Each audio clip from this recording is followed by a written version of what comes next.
Good morning, Cynthia. How are you?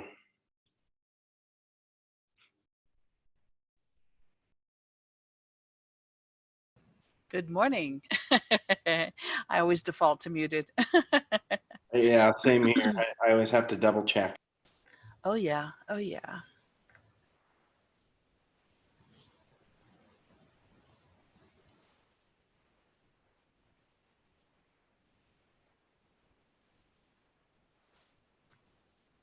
Hello, hello. Hi, Suzanne. Hi, Sandy.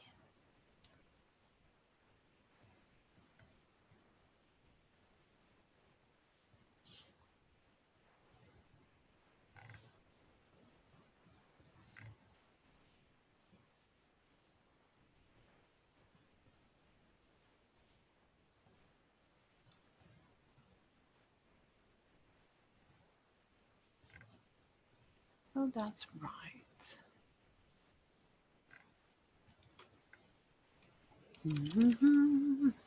I have to keep making noise because I've slept for 2 hours and I have to stay alert.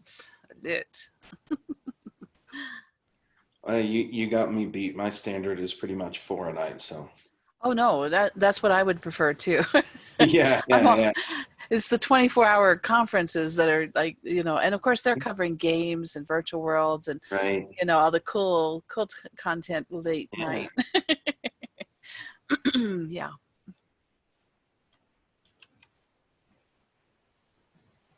Let's see. I have a few links. And of course I will link these once we get started, but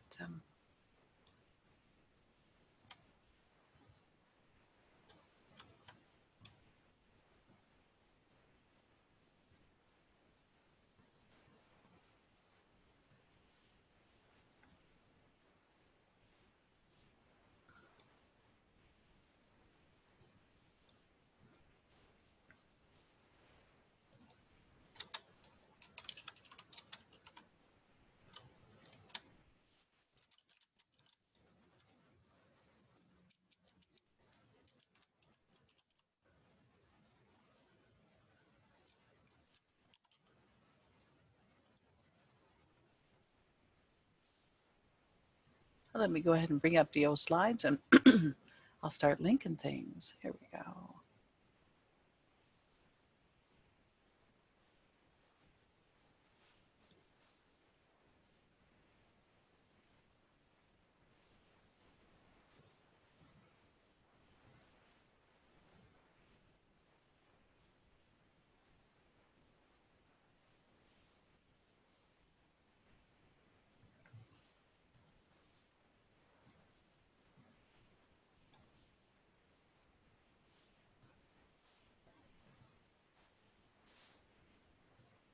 Can everyone see that?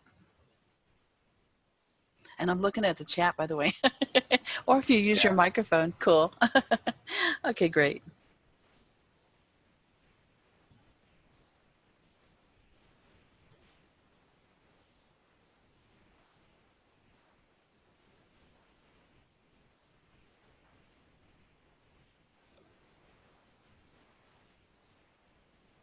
Now this is a workshop, so I'm actually going to give you a link to a document to use in case you want to play along too with the software. It's browser based. The only download is in case you don't have a paper you want to check. I could go ahead and give you the paper link.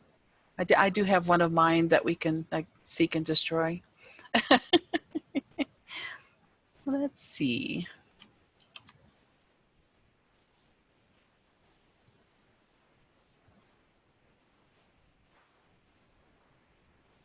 Good morning. Good morning.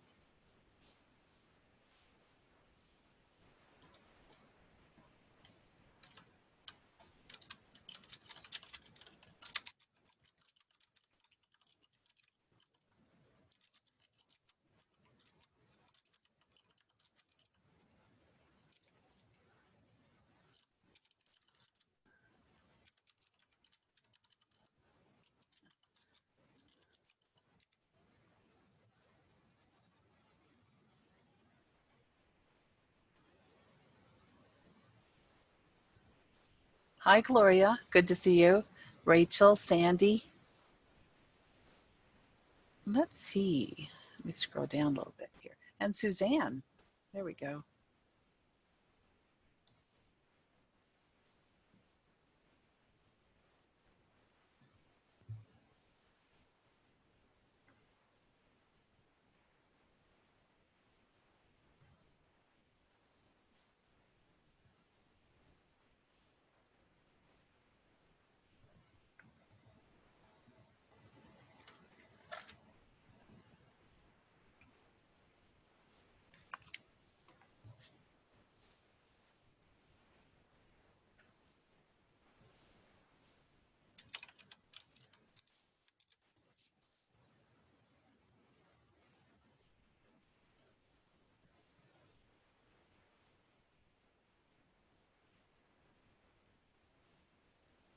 Can everyone see the chat? Because I'll be linking a couple of links into it for you.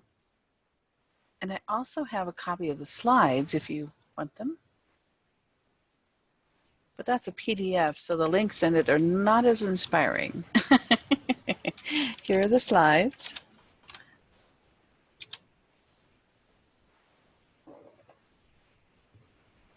And I'm sitting in Mount Vesuvius as we speak, in here. Things are looking hot. Good morning, Amanda. Hey, Cindy.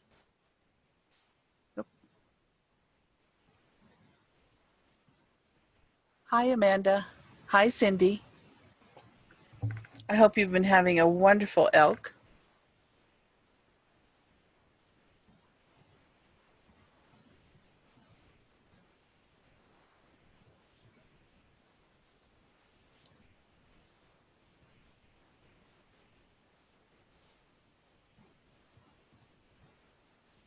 Hi, Kathy. Welcome.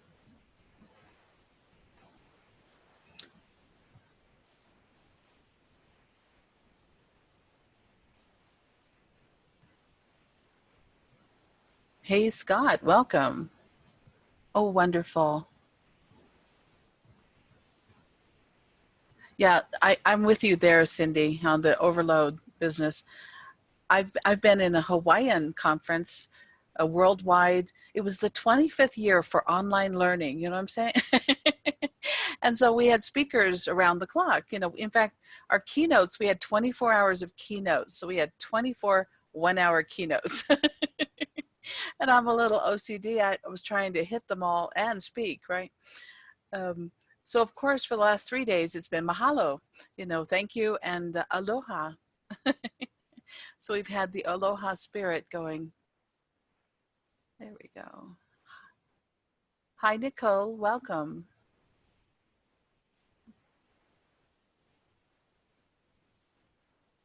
So you're right. Working and conferencing and, you know, trying to internalize everything is really hard. What we're going to do today, and I know, hey, it looks like it's the top of the hour.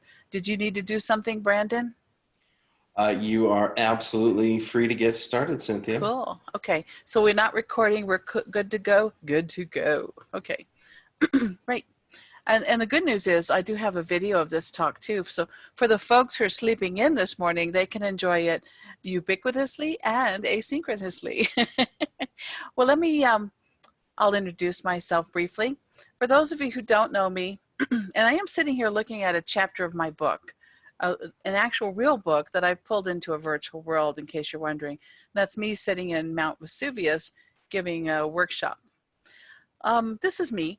And some of you may have remembered me from past TCCs. I tend to wear a hat all the time these days. But this is looking at 25 years of me, because I just attended a conference where we were celebrating our 25th year of online learning. Isn't that wild? So let me shut down something. Someone's trying to contact me. And, and so today we're going to talk about a tool called ReciteWorks. Has anyone else used ReciteWorks? Give me a yes if you have in the text chat. If you can't find the text chat, just hover. Usually my button appears in the bottom center of my display. But ReciteWorks, it does pattern matching in your paper between your references. Oh, I love this tool, Brandon. It's a lifesaver if you ever evaluate other people's papers or your own, if you're going to publish, right? And what it does is it checks your citations, it checks your references, it pulls up every reference in Google Scholar of the articles that you have analyzed, right, or books, and so it's a lifesaver for doing all the housekeeping for you. It's browser based, so it runs in your browser. You don't have to download any software. I just love that part. You don't have to upload your paper. You can just paste in your text and analyze it. And as someone who I evaluate a lot of dissertations, okay? I've helped to publish over 100 of them. It's wonderful to be able to check 200 to 500 citations in about 15 seconds. And then, of course, have recommendations on how to fix them. That is a lifesaver for an instructor, right? Especially if you're not an English teacher, right? So these are the accomplishments of ReciteWorks, generally speaking. And let's take a look. And I'm going to give you some links next. I'm going to put them in the text chat, so so you won't have to, just type it out yourself. I recommend, if you want to play along, to bring up in a browser window reciteworks.com, and then return here, and we'll do the next part. I'm going to give you the second link, and that's to a sample paper. It's a book chapter of mine where 4 authors were writing, and you know how it is when you have 4 authors. Strange and wonderful things happen in the early drafts, right? And so, of course, some of your references may or may not be cited quite consistently when you have 4 different voices and everyone's used to a different style, right? That makes it fun. So I'm giving you one of my book chapters to make fun of, and so we're going to have some fun with it. I do this in my classes too, so my students never feel awkward about their work. They can, have fun making fun of my work. And so that's a book chapter. You don't have to download it if you don't want to. I just thought it'd be easier. Hi, Abdullah. It's so good to, hey, there's my boss. No, it's so good to see you. Anyway, so plus it makes everyone feel comfortable, right? Because most of us do not like that feeling of discomfort, that deer in the headlights, right? When it comes to our work. Now, I do have a video, the short, sweet version, in case you wanted to share this with your students or, whatever, of what we're going to do here today. But we're going to be a little more diligent today. We're not kicking it to the 5-minute mark in this session. But there's a little video to save for later. Don't watch it right now, because what could be more boring, right? And what we're going to do is let me know when you've loaded that content. And when you bring up ReciteWorks, this is what you see, right? Without the header. And it's by Foresight Labs, and it is in beta, and they want you to tweet or write on Facebook and tell everyone how you like it. For me, I've been using it for about 1.5 years, 2 years, evaluating dissertations and research papers in class.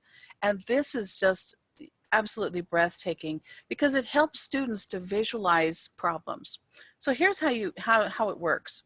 Look at my screen for just a moment. I'm already logged into Google, so that's the trick here. Somewhere I have a browser that recognizes that I'm Ler Lobo, right? That's my alter ego on Google. So if I had clicked the login safely with Google button, here's the process. And of course I have it next to Le Petit Prince, the Little Prince, right? Because here's my secret, and it's quite simple. You log in safely with Google. You click the check now button, and it's monster size. It's like, check now. And then you're going to click paste your text into that box and hit check. And that's the entire process of loading a paper into the content. Excuse me, loading the content into the tool. There we go. So let's see, I'm going to grab and of course, on the example, if you joined us in progress and you do not see in the chat these resources, let me pull up those links for you real quick. Naturally, when I roll back, it's going to give me just a moment. So we are in ReciteWorks, just to reiterate, in case you can't see the history of the chat, because I noticed I couldn't the other day. And then we have downloaded my one of my book chapters to make fun of, because hey, that way you can see that we're playing the same game. And then last but not least, for your future work with students, you're welcome to use my video or create your own for ReciteWorks. That video link we're waiting till later for. So we're just doing the paper from the Google Drive, and you're not loading the paper from there, you're just downloading, okay? So you have a copy on your system. Now here's how it works. I'm going to scroll down, go to the top of my paper. Now there's one thing you have to remember. I'm going to scroll down real quick. You must have a references section that's called references. They like it to be centered, so I'm going to be kind and center mine. There we go.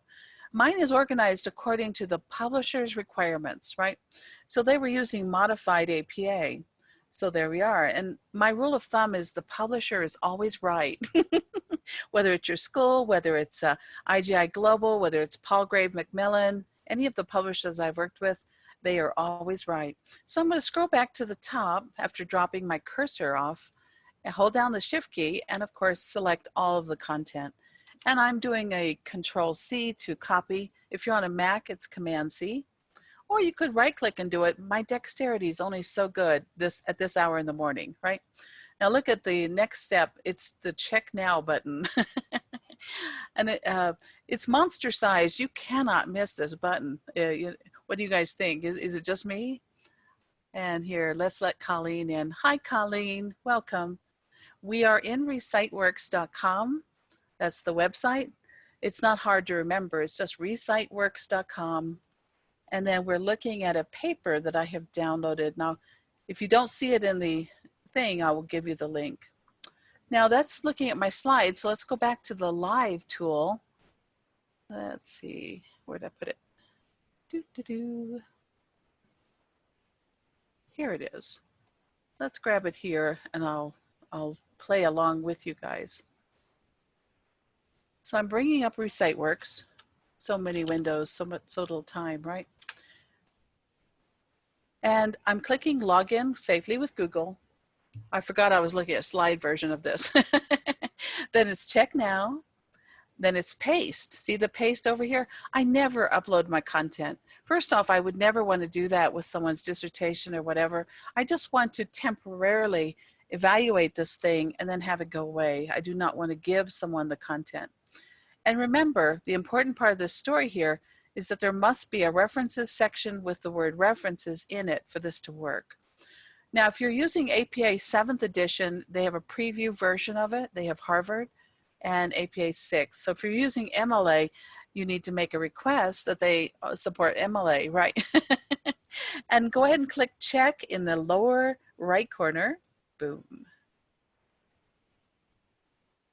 Now I'm going to give the link to that paper. Here we go. In case you're just joined us, like Colleen, we're in ReciteWorks.com, and here is the paper I'm looking at, so we're going to make fun of it. If you need a copy of it, there's a copy for you. And then I'll link the video again at the end. And that's going over everything we're going to do here. So if you have to run away for coffee, you bet. If you have to run for coffee, because I know what it's like at a conference the third day, you need something, right? So here we are. And you'll notice I have 3 arrows on the left. Okay. And I did not download any software. I teach my students to use this, especially with doctoral students, because when I scroll down and look at this, the first thing we realize is if this was a literature review, right, of the prior work, I need to see a lot of citations, and I can see them at a glance. That's all the little green numbers we see floating, the dates. And if I scroll down, if I see any in red, I know I have a problem. The ones in green, it liked. Didn't like this one over here in red. And if you hover over it, it says no references for the year match these authors, okay? So of course, there's no author. That would be why. And then, of course, if you scroll down, there's another one hiding down here. Yeah, it's a date for General MacArthur. So there's a date talking about his famous speech and no citation. We have no idea who else was involved, and the 2 pieces of information are far away from one another. They're so unhappy, right? Now, for a dissertation, this would be a problem because this would suggest that the student's doing a lot of talking, is the source of knowledge, I mean, they don't have to cite every sentence, but we shouldn't be going on for a half page or more without some, you know, relationship to the prior research, right? So I love that. At a glance, I can tell and give them some feedback on, hey, you know, we need a few more citations here, because all new facts require citations. Not every sentence when you're on the same paper, but let's face it, that's a lot of me talking without any references. Okay, let's look at the references. Now, if you just joined us, I'm going to give you the link again. You can download this book chapter, which is of course flawed. This would be a terrible demo if it wasn't, right? And it was written by 4 authors. And I don't know if you've ever collaborated on work before. We published a couple of anthologies, well, 3 of them. And it's very hard to make a paper sound like it came from one voice, especially for references. So here we are just looking at the references. And here's what I want to point out to you. Let me, by the way, hit the control key and the plus so everything enlarges, right? So you're not looking at the myopic version. And if you're playing along, we're in ReciteWorks.com with that paper I just linked. You can download it and you can play too. So I'm going to hover, if I click on the GS here, you know, for Bachelard's book, The Poetics of Space, I'm going to right click on it because I don't really want to lose my current page. It's going to load Google Scholar over here, and you will notice that here's his book. So if I had made a mistake and had maybe a typo in the author name, had the wrong year, I could quickly look up what the pattern matching that this tool did and find out more information or clean up my reference. So I love that first feature. The second feature, you see this red text up here? I have to be careful how I highlight it because it's going to change my paper if I click on it. I highlighted it, so it says alphabetical order issues 7. So let's look at them before we click it. If I click there, it's going to reorder my references in this tool. So it shows me what order it should be in. This is great for students because then they can fix their paper, right? And they don't need you to busily tell them step by step how to fix their work, right? I hope you guys are enjoying this. We haven't even gotten to the power of it yet. Now you'll notice it says found in document. You see this little, it may be hard to see, but it says number 3, number 1. They're giving us an idea of what order it should be in, by the way. And of course, one of the reasons is this is a multi-author work. There's 2 authors. Jeff Hiles from Wright State University published it with me. And what's funny is you have to begin with your single authors first, right? That comes before the multiple authors. Secondly, and then here we have 3, and then, you know, this is a book chapter in a Paul Grave Macmillan book on community and society in German. We didn't write in German. We're just using specialized terms from it to explain what's important. But anyway, yeah. Okay, so I'm going to roll up and I'm going to click the red text.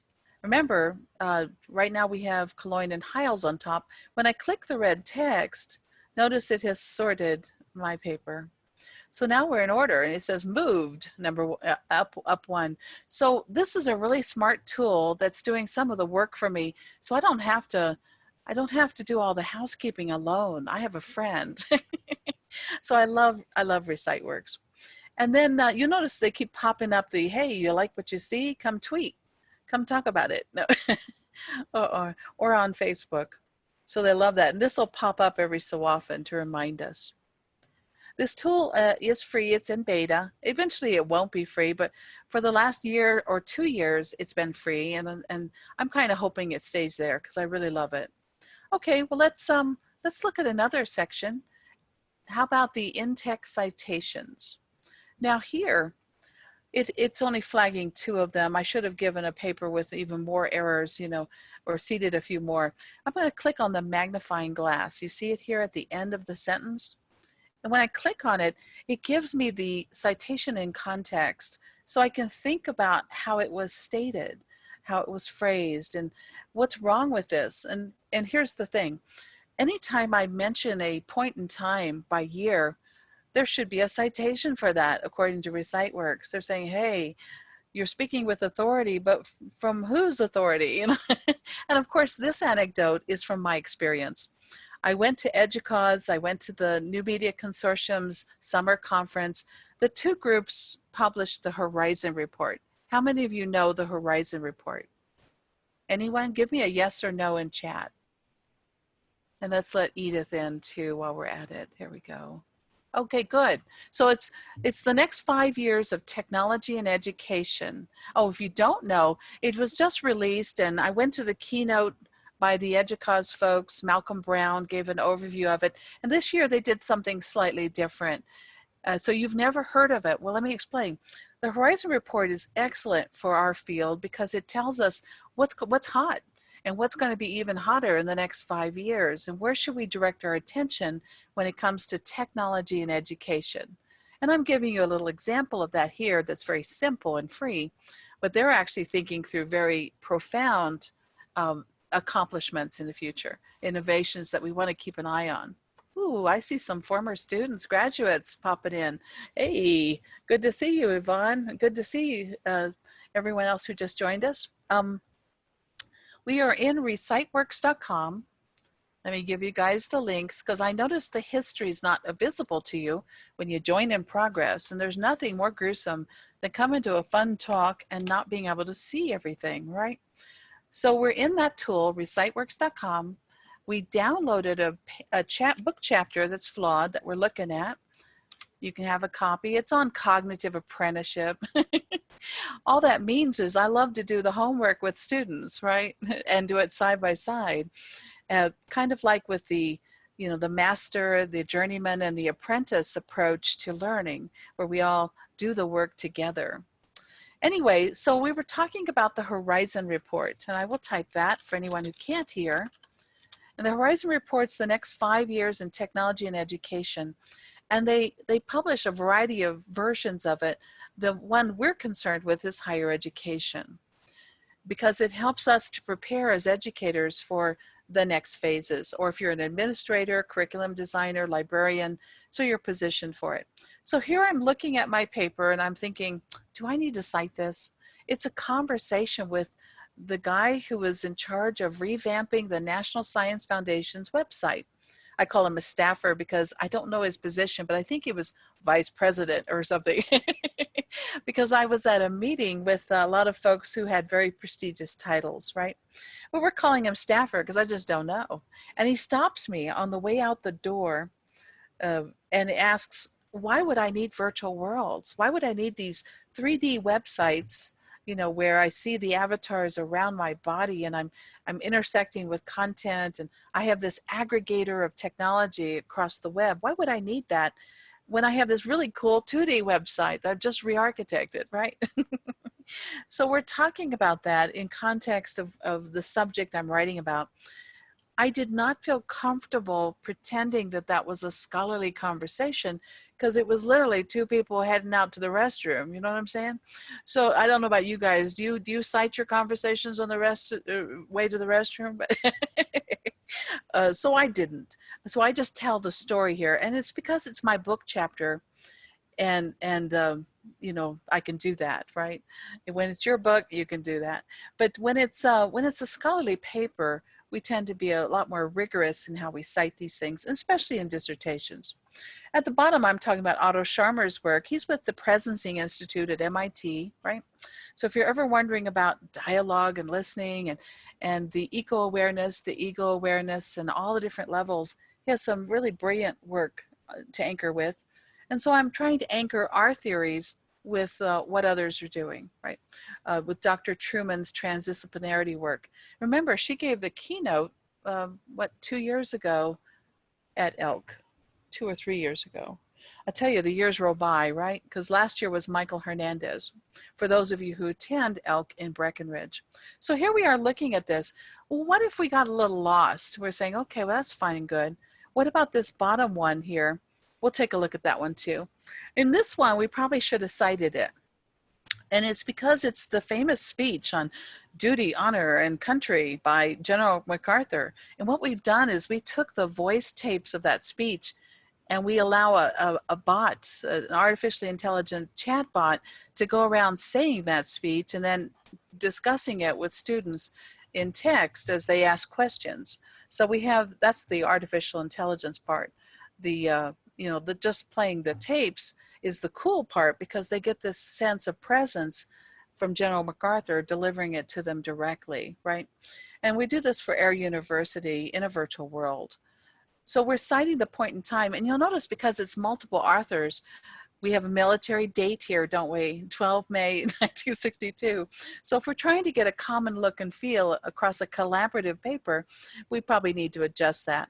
And the tool flagged it for me. I didn't have to do anything to figure this out. Well, what if we wanted to see our paper in context with our content, with the problems? We can click this icon in the top left. You see it there? And we can go to a side-by-side with our citation issues on one side. And we don't have to just look at issues. We could uncheck the box and look at the good ones too, right? And say, oh, I was talking about Craik and Lockhart. Okay, good. 1972 was a good year. No. for memory research. And so we can have some fun there. Now, I could have some problems with some of those, and I know that I did at one point. I must have fixed it in this version, because at one point I think I used an ampersand in the narrative text for a direct citation instead of within parentheses. And of course an ampersand doesn't go in the narrative text, we spell it out. When it's inside parentheses, we use the ampersand, right? And so I had an example of that too in one version of this. Over here, I could show only the issues, or I could look at the good stuff. By looking at some of the good stuff, we get some other interesting pieces of data like, hey, you cited that 3 times, right? So there's 3 places where we're using design thinking from Harvard Business Review. Design thinking is this notion of, activity-based, learning, creating, imagining, doing, right? And of course, learning by doing is critical in what we do for online learning. And whenever you're telling stories in papers, it's critical. So here we are. Now, my students often ask this question. Let me go back. I'm going to flip back to the normal version, the left icon. There we go. And I'm going to go down to my references for a moment. Let's take a look. Now I'm citing myself a lot, aren't I? And when I was a doctoral student, I used to think, oh, that person is so vain. Look at that. They're just talking about themselves. The reason I laugh is now that I'm older and wiser, I know that I've signed away the rights to the content in those books and papers. And if I use it, or if I want to use it and publish it in a new edition that has a copyright on it, I'd better cite myself, right? Otherwise, I'm plagiarizing the very kind publishers, journals, and books that have published my work. And in academic publishing, it's not like fiction where the rights revert back to the author after 5 or 7 years. I mean, that might be written in your contract, but it isn't in any of mine. How about you guys? How many of you publish work out there? Maybe a paper, maybe a conference paper, maybe a journal paper, maybe no one. There's silence in the chat. I'm looking so hopeful, right? So I'm the only one who's publishing. Okay. So, or you've gone for coffee, right?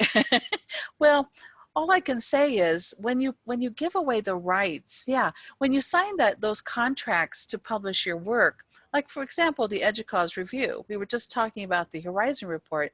Now that the New Media Consortium is no longer active, EDUCAUSE review took over the publication of the Horizon report. Okay, great. Wonderful. Wonderful, Brandon. Brandon tells us that he's still looking at PhD programs. That's awesome. Well, we applaud that. Now, for those of you who do APA style in your sleep, you know, this should be in italics, right? So that is an error. But you know, ReciteWorks didn't catch it, did it? And that's the next part of the story here. It's only pattern matching off of author name and date. So it's not going to catch everything within your citations. See, we always italicize the journal name or the publication, and then of course the volume number, but not the issue. And so, so we can see that we have to do some work on our own. It's not going to do everything for us, right?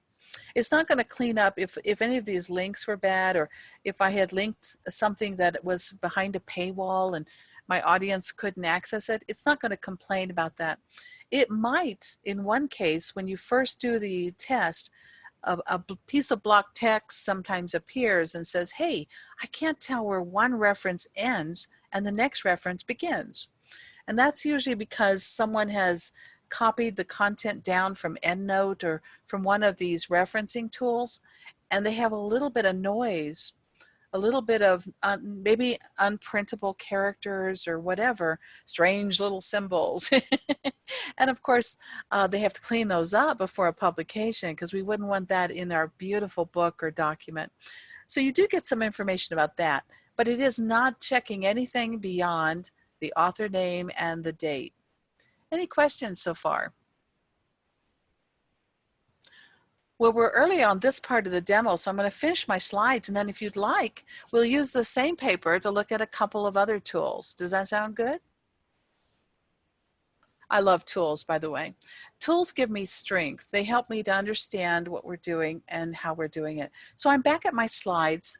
And by the way, these slides are online for you. Let me show you where.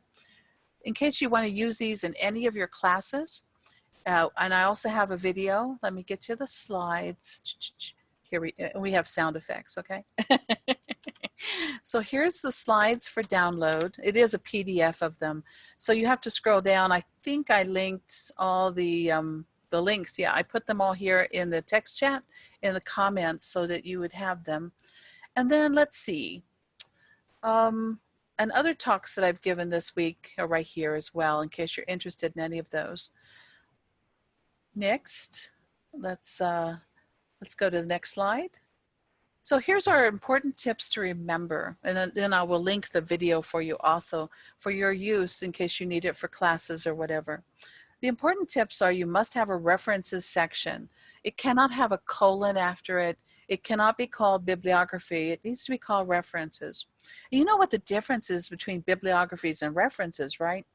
In a bibliography, you can have sources in it that you did not cite, that you talk about, or that had an influence on your personal domain mastery, but you're not directly referencing, see? And so that's the difference between a bibliography and a references for this context. There may be other differences as well. And then right now I'm only checking APA 6th edition. And of course, we've moved to 7th edition, the APA did in October, but it takes a while for universities to make this migration of thought, right? Because of course we need educational materials, we need training, and of course our faculty, everyone has to be on board with and the changes were dramatic. I don't know if you noticed. Some of them really simplify our life, and others are like, oh, I got to remember a whole new way of thinking.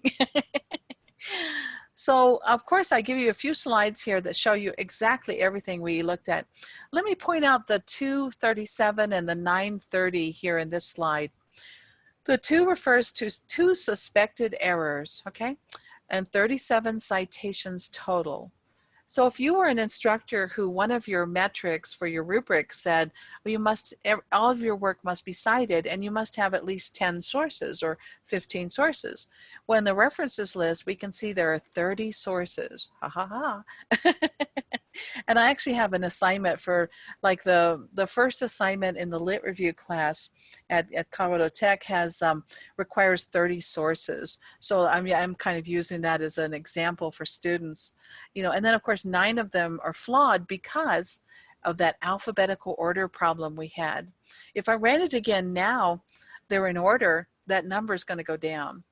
And I could do that if you were more interested in this tool than other tools. But so I will rerun it. In other words, I'll check my work, fix my work, run it again, and all you do is you click this Start Again link up top. And we could do that. But I haven't fixed the paper, so maybe we won't. I have to fix the original paper because all we did was fix the order in ReciteWorks. We didn't fix it in our paper because what we're doing here is just looking at a snapshot, right? Okay, and there's other settings you can certainly explore, etc. So let's move along. And of course, here's how it was flagged. And I think this is a wonderful way of seeing where did we put our citations And you know, have you ever had students who cited like 3 times in a sentence the same author? And I'm like, well, I'm very pleased at your diligence and enthusiasms, the way I put it. But I didn't forget from the beginning of the sentence to the end of the sentence who wrote this, right? So you don't have to remind me quite so frequently, because that just increases the citation count without really strengthening, you know, the facts. Here, the reason the citations are so close together in this first paragraph at the bottom here, below the bullets, is because we're switching authors. But from Tim Brown's Harvard Business Review Design Thinking paper to one of our papers, to Otto Scharmer's work at MIT. So we're showing some bridging thought here. You know, we call this evidence-based research, but we're also thinking about, why do these things matter? Now, another technique I use with students is we will look at this and I'll go, I love it that you brought up all these wonderful thought leaders, including me, yay. But you haven't continued to talk about why they matter, what they did, right? In other words, the rest of the story, as Paul Harvey would put it. And yeah, I'm dating myself, aren't I? But it's this notion that when you introduce these concepts, you have to take them to the next level. And at a glance, we can see this and we can have these conversations with students and have a little fun. Now, how many of you do the flipped classroom approach? I'll type it in case you didn't understand me. Flipped classroom, here we go. Flipped classroom says, everyone watches videos, reads the content, you know, they know what we're doing, and now we're going to do the homework together, okay?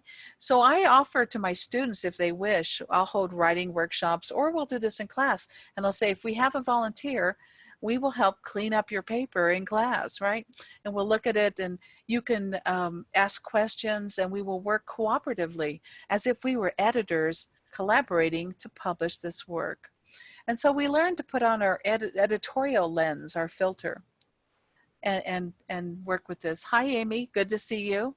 I see so many wonderful friends and familiar faces. I hope you've had a wonderful eLearning Consortium of Colorado. We're looking at ReciteWorks for everyone who just joined us. I know some of you are going, oh no, the 5th time. No.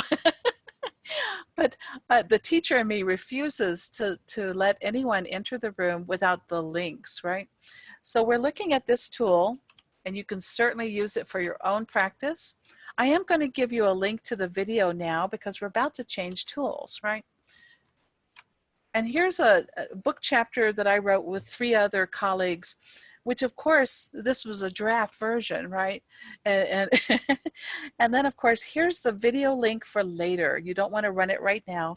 It's about 5 to 7 minutes, which I know is long for a video, but it's hard to cover all of ReciteWorks features too very, very quickly, okay? All right.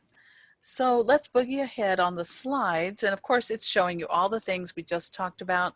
That's in case we have folks here at ELK or in the other rooms, because I have friends presenting too, right?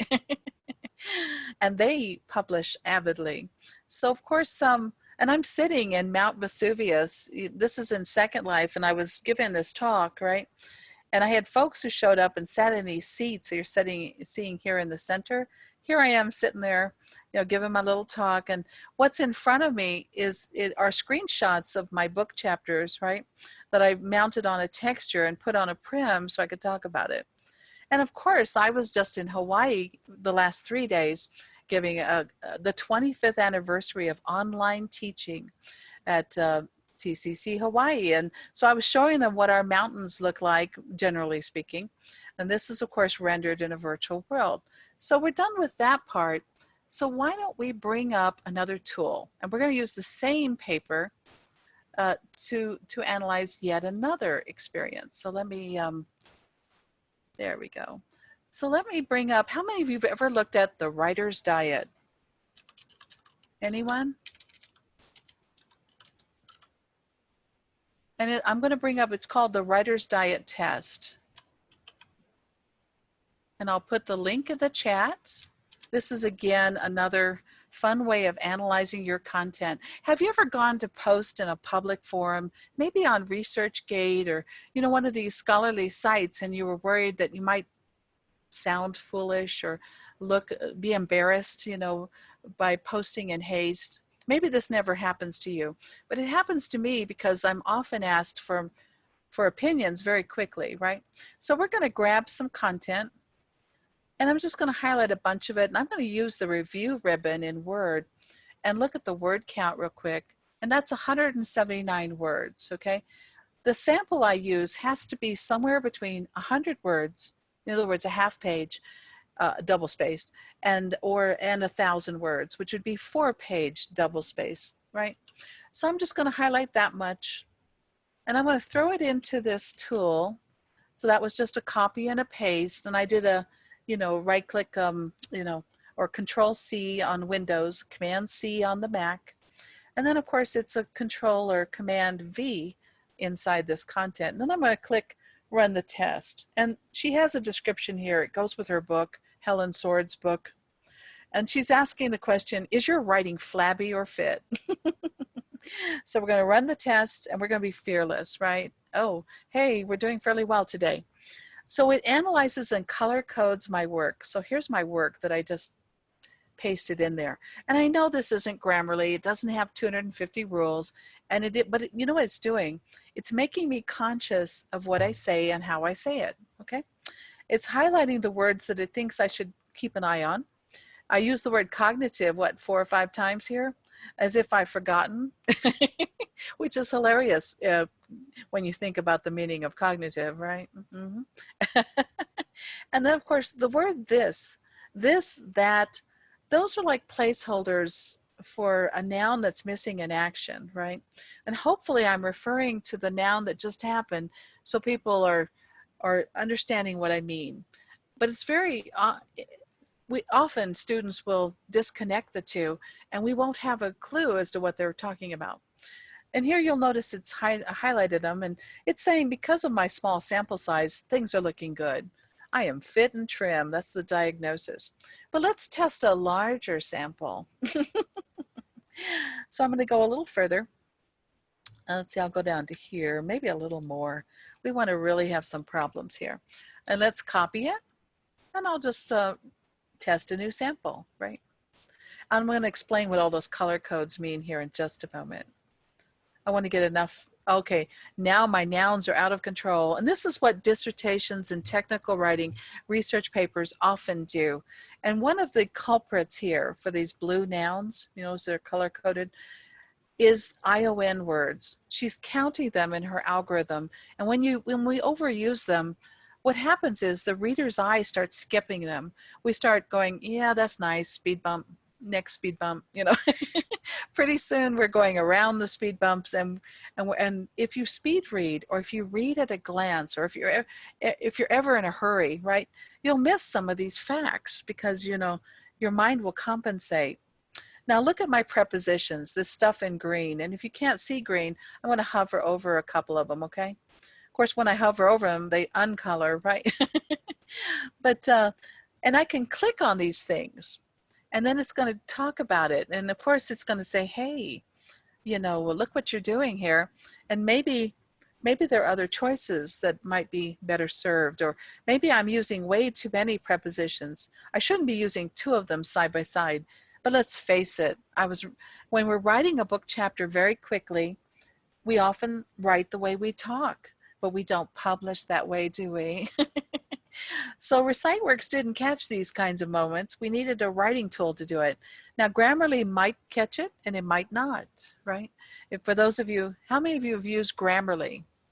I will type that in. I'm not going to demo Grammarly today because Grammarly and I have a love-hate relationship. How do you guys feel about it, Colleen? And am I the only one, Brandon, who has a love-hate? Yeah. If you ever take an entire book chapter and put it in, Grammarly gets very unhappy with you. It doesn't make a difference how beautiful your writing is. Grammarly is like, one of your teachers in a stern English class from the Dark Ages, right? Who was going to find something. In contrast, let's say you fix everything in Grammarly and you run it again. You know what I do? I have a quirky sense of humor. I don't know if you've noticed. I will seed my work with errors to see how well my tools are behaving, because sometimes they misbehave, right? And so Oh, wonderful. Oh, passive voice. I have some clues on that, Jean. I'm so glad you brought that up. Jean adds, Grammarly got me through grad school, but still I don't get the rules on passive voice. Well, I actually did a little video about that. It's for a technical writing class for CCC Online. They did an OER class, and when I say they, I mean me, right? We just finished it, and it'll be coming on board, and of course it's very ambitious, but I've tried to explain those kinds of things, and I tried to do it visually as if we were filming a documentary and we were telling this marvelous story that people want to know. Let's say it was on the Discovery Channel or the History Channel or something that people wanted to know. They're there for a reason, and they love it, right? And I says, you know, the bit with passive voice, and I will get back to this tool. I'm not schizophrenic. Is that imagine you have a camera, and you're looking at a scene, and the scene, the action's happening before you in this film. When you pull the camera close, you can see the play of emotion across the actors' faces, right? You can see what's going on. You're looking over the shoulder. You're right there. You're zooming in on the content. That is active voice. And active voice does not have a linking verb. The word have or has or was is not its friend. The friendship is over. Those words are gone. So active voice means you have a verb, and if you're writing technical writing, it's in past tense usually because, let's face it, the sources of your content did everything in the past, right? So if we use present tense, we are artificially giving the sense that they just did this stuff. But I was talking about Crick and Lockhart, right? And Crick and Lockhart did it in 1972. That is deeply the past. So I'm misrepresenting it if I try to pretend first that I'm in present tense, and secondly, if I'm using active voice here. And let me enlarge this paper because it is a little gruesome to look at these on a small screen in case you guys are kicking it on your phone, right?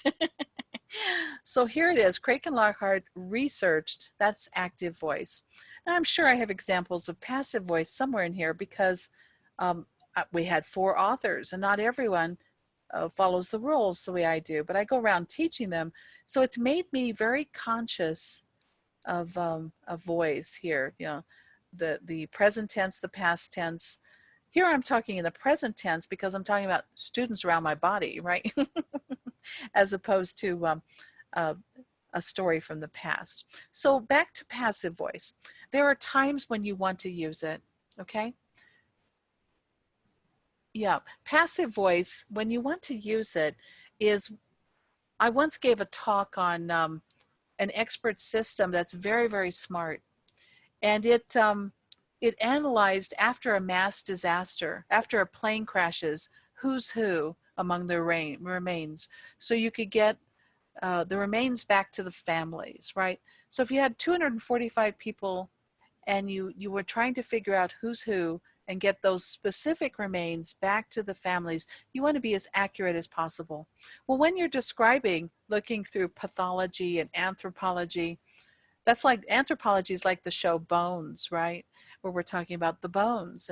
And of course, pathology is like CSI or Criminal Minds, any of these where, you know, they're in doing autopsies. Well, these are gruesome topics, right? And so we would use passive voice to pull the camera back, to give us some professional and emotional detachment so we can talk about horrific, painful events comfortably and without losing our professional, you know, observation of it. Now, this doesn't mean we don't care, by the way, but what it means is the skillful use of this will help the reader understand without feeling overwhelmed by sadness. We're going to see a lot of use of passive voice when it comes to describing the events in New Jersey recently, you know, where they said they found all those bodies in a back room, you know. That's going to require some passive voice. I hope that helps distinguish the two. So what is passive voice? It would be have experienced, was experienced. It's anytime we use that linking verb with the verb to give us some detachment. And you know, when we do it in our writing, when we're not supposed to do it is when the noun is missing an action at the front of the sentence. So we flip the sentence around and we pretend that inanimate objects or emotional states or whatever are busily performing all kinds of action. They've been personified. All of a sudden my paper gets a life and goes and accomplishes a bunch of things on its own, right? That's an example of passive voice. What if I didn't know who accomplished something? I could flip the sentence around and make it sound like the accomplishment happened mystically, magically, and we just don't care about the source. Well, that's a way of obscuring information. And we can do it cleverly. We do it on Capitol Hill all the time.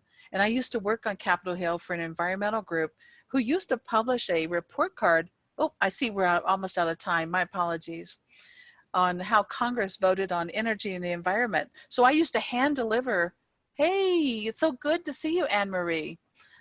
You and Terry. I have friends in Albuquerque who have logged in for this. Anyway, we're talking about ReciteWorks. This is the writer's diet. Color codes everything. And on a last note, as we wrap, because I know we have other sessions, I don't mean to dominate here. If I had any ly words, the adverbs, and I don't. You know why I don't? Because I've attended 18 writers' conferences for fiction, and publishers hate ly words. Did you know that? Give me a yes or no if you knew it or didn't know it. The reason they hate it is the show don't tell, which tracks with our active and passive voice. We use active voice to show the emotion, to have integrity in how we phrase things, so we know who's performing this work, who discovered this, right? And then secondly, an adverb robs the reader of that experience. It just tells them what to feel, or you're feeling, deeply about this. Anyway, I'm going to wrap on this note, but this has been the Writer's Diet. And I did write the book, read the book and looked at her stuff. This is a lot of fun because I don't mind that my nouns are out of control. They're going to have a little heart attack moment when I'm doing technical work. They just are. But I could reduce the word cognitive in a big way and find other synonyms. And I have other tools that help me to do that. Yeah, I hope you've enjoyed this. And if you want other tools in the future, let me know and we'll do another session. Any questions from the audience? I know, Sandy adds, I'm disappointed that ReciteWorks does not support Chicago. And I am going to scroll up and see if there were other questions earlier in the chat. You're right. I was disappointed that it didn't do MLA because I currently have a book chapter I'm supposed to be publishing with Oxford at Elsevier, right? And they want MLA, and they didn't tell me that up front. So I wrote this chapter in about let's see, machine learning, artificial intelligence, and pervasive computing. That's like Pokemon Go, right? Meets a virtual world. and they didn't tell me. So of course I've written the whole thing in APA. And at the 11th hour, they go, hey, by tomorrow, could you rewrite it in MLA? And I'm like, 2 conferences this week. You know what I'm saying? Oh, yes. Let me give you, I have lots of email addresses. I usually use my CCC on line 1 for correspondence that's not related to the university. So I'm going to give you that one. All right. So there's my CC. And here I will put that in the chat as well. By the way, on Twitter, I am Lear Lobo, and direct messages go straight to my phone. So it's almost like you're text messaging me. So that would be at Lear Lobo. That's my avatar. My avatar has more of a life than I do, in case you're wondering. Yep, because all I do is work. And my avatar, though, speaks at 306 conferences as of today. This is my 306th talk. And then, let's see, if you need anything else, please let me know. Of course, I am on Gmail, but I don't read it. This is for news feeds, but you could always get Hopeful. It's my last name at gmail.com. And the one I read all the time that I've used since I was a doctoral student is based on PCI-SYS, a local provider of broadband. And of course, it's Calogne at PCISys.net. And I've used it for 25 years. Anyway, thank you all. I hope you have a wonderful eLearning Consortium of Colorado conference. And Brandon, over to you. Did you want to wrap? Let me. I'll paste in the last link, by the way, while he's wrapping. Okay. I just wanted to say thank you for a wonderful and informative session. That was great. We appreciate it. We've got sessions starting in about 10 minutes or so. So check out the schedule, pick something else, and thanks for joining us on the last day of our conference. And then if you don't have a copy of the slides, I have them too, in case, and you're welcome to use all of my content. I am totally Creative Commons, and of course I did not write this tool. There you go. Let's see, here's the slides. You can download them. And have a great one. Bye-bye, everyone. And thanks, Abdullah. It was good to see you. And Anne-Marie, it's so great to see you. Oh, I'm linking. It looks like I'm answering only Anne-Marie. My apologies. I got into private mode, didn't I? So let me go back to everyone. That's a little tip for Zoom. Make sure you're playing the everyone game.